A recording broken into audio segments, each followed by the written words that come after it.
Salut à tous, j'espère que vous allez bien. Petite vidéo du vendredi, ça fait plaisir. Installez-vous tranquillement. Aujourd'hui on va parler de rap. Récemment sur la chaîne on a parlé des signes de gang. Et d'ailleurs merci, puisque j'ai l'impression que la vidéo vous a pas mal plu, puisqu'elle est devenue la vidéo la plus vue de ma chaîne YouTube. Rien que ça. Non, ça fait plaisir, merci beaucoup, merci pour votre confiance. Dans cette vidéo on avait parlé des signes de gang et on avait légèrement survolé le sujet des signes de rappeurs. Et du coup on va en parler aujourd'hui. Ah oui, j'annonce un concours dans la vidéo, donc on va rester jusqu'au bout. C'est un rapport avec le rap, le concours en plus, donc c'est plutôt cool.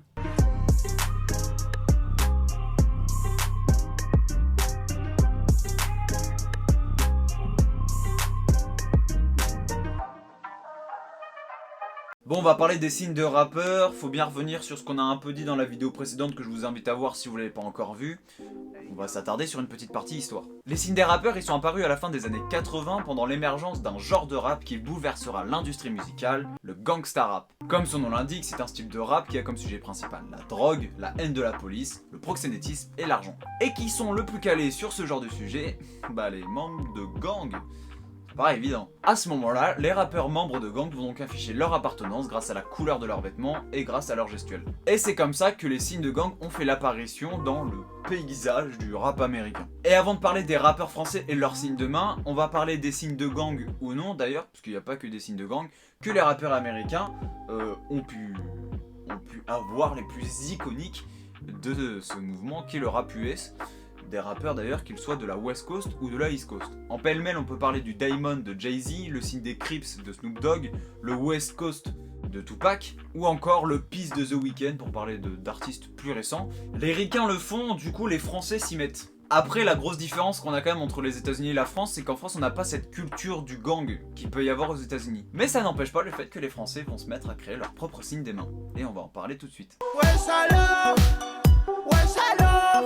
Comment parler de rap français et de signes sans parlant du signe de Jul qui est sûrement le signe le plus célèbre du rap français actuel. Pourquoi il fonctionne ce signe? Bah déjà grâce à sa facilité d'exécution et surtout parce qu'il a eu la chance, ou pas d'ailleurs c'est un débat, de devenir un mème. Selon le grand Mehdi Maizi, ça fait quand même deux petites références à Mehdi Maizi dans les vidéos sur le rap, rendons à César ce qui appartient à César. Le signe Jul c'est la quenelle de Dieudonné mais en version sympa. En gros certains l'utilisent parce qu'ils sont fans du rappeur et d'autres l'utilisent à titre dérisoire, voilà, pour faire une blague, un peu comme si c'était une grimace. La signification du signe Jul, pour ceux qui ne le savent pas peut-être, bah ça fait Joule quoi, J-U-L, Joule.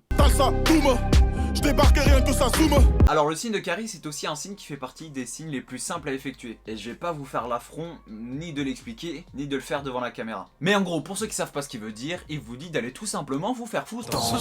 Je fume un gros PNL a explosé en 2016. Arboré par Ademo et NOS, ce signe est donc un Z. Voilà, il signifie quoi ce Z pour les deux frères des Tarterets? Le Z c'est pour Zoo, qui a une double signification chez Ademo et NOS. Le zoo c'est un endroit où sont enfermés des animaux sauvages tels Simba, à qui ils font de nombreuses références dans leurs textes. Et c'est celle de l'endroit où ils ont grandi, où la loi du plus fort règne en maître. L'entourage résonne, escrew boy. Pilier incontesté du rap français, Nekfeu a la particularité d'avoir deux signes. Il en fait deux, voilà. On a le L et le S. Le L c'est celui de l'entourage, un des nombreux collectifs auxquels le Fennec a été membre. Et le S c'est celui du escrew, un des nombreux collectifs auxquels le Fennec a été membre. L'entourage 5 majeur, escrew 1995.